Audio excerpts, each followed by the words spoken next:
Moses punished for his stubbornness by Ginzberg. In spite of all these safeguards, Moses was not yet ready to accept the mission God wished to impose upon him. He persisted in urging his fears, saying, "But behold, they will not believe me, nor hearken unto my voice, for they will say, The Lord hath not appeared unto thee. And the Lord said unto him, What is that in thine hand? And he said, A rod. And the Lord said, Thou deservest to be castigated with it. If thou didst not intend to take my mission upon thyself, thou shouldst have said so in the beginning. Instead, thou didst hold back with thy refusal, until I revealed to thee the great secret of the ineffable name, that thou mightest know it if the children of Israel should ask thee concerning it. And now thou sayest, I will not go. Now, therefore, if thou wilt not execute my charge to thee, it will be executed by this rod. It was my wish to distinguish thee, and make thee my instrument for doing many miracles. 1:3-1. But thou deservest a punishment for having suspected my children of lack of faith.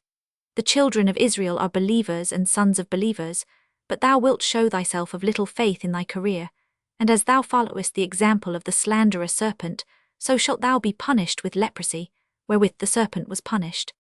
The Lord now bade Moses put his hand into his bosom and take it out again, and when he took it out, behold, his hand was leprous, as white as snow. And God bade him put his hand into his bosom again, and it turned again as his other flesh. Beside being a chastisement for his hasty words, the plague on his hand was to teach him that as the leper defiles, so the Egyptians defiled Israel, and as Moses was healed of his uncleanness, so God would cleanse the children of Israel of the pollution the Egyptians had brought upon them.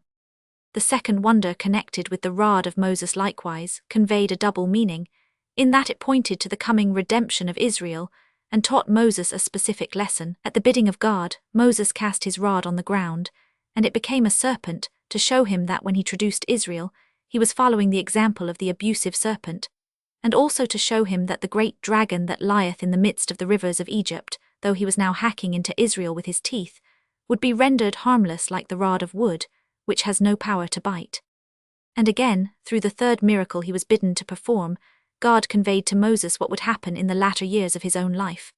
The sign he gave him was to make known to him that, before the water came, blood would flow from the rock at Meribah, when Moses should strike it after uttering the hasty, impatient words that were destined to bring death down upon him. 1:3-2. For 7 days God urged Moses to undertake the mission he desired him to execute. He resorted to persuasion that the heathen might not say that he abused his power as the ruler of the world, forcing men to do his service against their will. But Moses remained obdurate, he could not be won over. He said, Thou doest a wrong unto me in sending me to Pharaoh. In the palace of the Egyptian king there are persons that know how to speak the 70 languages of the world. No matter what language a man may use, there is someone that understands him. If I should come as thy representative, and they should discover that I am not able to converse in the 70 languages, they will mock at me and say, Behold this man, he pretends to be the ambassador of the Creator of the world, and he cannot speak the 70 languages. To this God made reply as follows, Adam, who was taught by none, could give names to the beasts in the 70 languages. Was it not I that made him to speak? 134. Moses was not yet satisfied. He continued to urge objections, and he said, O Lord of the world, thou wouldst charge me with the task of chastising Egypt and redeeming Israel, and I am ready to be thy messenger. But is it seemly that a man should execute 2 errands at once? Nay, my Lord, for this 2 men are needed. God made answer and said, Moses, I know well whom thou hast in mind with thy request, to be thy companion in the mission I assign to thee. Know therefore that the Holy Spirit hath already come upon thy brother Aaron, and even now he is awaiting thee on the way of Egypt, and when his eyes rest upon thee he will rejoice. Furthermore God spake to Moses, saying, When I appeared unto thee the first time thou wast meek, and didst hide thy face not to see the vision. Whence cometh now this effrontery of thine, that thou addressest me as a servant his master? Thou speakest too many words by far. Perchance thou thinkest I have no messengers, hosts, seraphim, Ophanim, ministering angels, and Merkabah wheels, to send to Egypt to bring my children thence, that thou sayest, Send by the hand of him whom thou wilt send. In sooth, thou deservest severe chastisement. But what can I do, seeing that I am the master of mercy? If thou escapest unpunished, thou owest it to thy father Amram, who rendered great services in behalf of the preservation of the Israelitish people in Egypt. But Moses replied, O Lord of the world, I a prophet and the son of a prophet obeyed thy words only after much hesitation, and I cannot expect Pharaoh, a wicked man and the son of a wicked man, and the Egyptians, a disobedient people and the sons of a disobedient people to give ear to my words. O Lord of the world, thou dost send me to Egypt to redeem 60 myriads of thy people from the oppression of the Egyptians. If it were a question of delivering a couple of 100 men, it were a sufficiently difficult enterprise. How much severer is the task of freeing 60 myriads from the dominion of Pharaoh. If thou hadst called upon the Egyptians to give up their evil ways soon after they began to enslave Israel, they might have heeded thy admonitions. But if I should go and speak to them now, after they have been ruling over Israel these 210 years, Pharaoh would say, if a slave has served his master for 10 years, and no protest has made itself heard from any quarter, how can a man conceive the idea suddenly of having him set at liberty? Verily, O Lord of the world, the task thou puttest upon me is too heavy for my strength. Moses said furthermore, I am not an eloquent man, nor can I see of what avail words can be in this matter.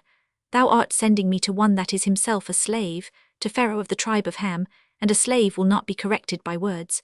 I consent to go on thy errand only if thou wilt invest me with the power of chastising Pharaoh with brute force. To these words spoken by Moses, God made reply, Let it not fret thee that thou art not an eloquent speaker. It is I that made the mouth of all that speak, and I that made men dumb. One I make to see, another I make blind, one I make to hear, another I make deaf. Had I willed it so, thou hadst been a man of ready speech. But I desired to show a wonder through thee. Whenever I will it, the words I cast into thy mouth shall come forth without hesitation. But what thou sayest about a slave, that he cannot be corrected by words, is true, and therefore I give thee my rod for Pharaoh's castigation. But Moses still stood his ground. He raised other objections. His grandchild, he said, is closer to a man than his nephew. Nevertheless, when Lot was taken captive, thou didst send angels to the aid of Abraham's nephew. But now, when the life of 60 myriads of Abraham's lineal descendants is at stake, thou sendest me, and not the angels. When the Egyptian bondwoman Hagar was in distress, thou didst dispatch 5 angels to stand by her, and to redeem 60 myriads of the children of Sarah thou dost dispatch me. O Lord, send, I pray thee, by the hand of him whom thou wilt send in days to come. To this God answered, saying, I said not that I would send thee to Israel, but to Pharaoh, and that one whom thou madest mention of, I will send to Israel at the end of days. Elijah will appear to them before the great and terrible day. 137.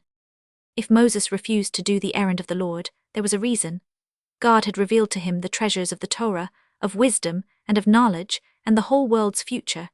Now he beheld in the inner chamber of God rows of scholars and judges interpreting the Torah in 49 different ways as they sat in the court of hewn stones.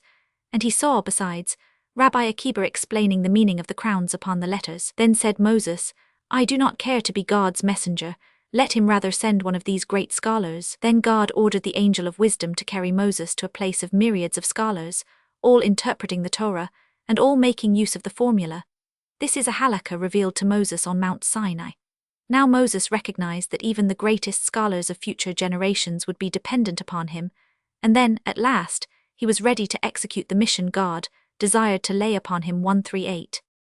But Moses had to pay dear for having hesitated in the execution of the divine bidding.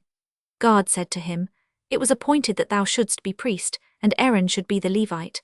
Because thou hast refused to execute my will, thou shalt be the Levite, and Aaron shall be priest. A punishment that did not fall upon Moses personally, but only upon his descendants, all of whom are Levites. As for himself, he performed a priest's service in the tabernacle. 139. Moses had said to God, Thou hast been speaking to me now these many days, nevertheless I am still slow of speech and of a slow tongue. For this he received another punishment.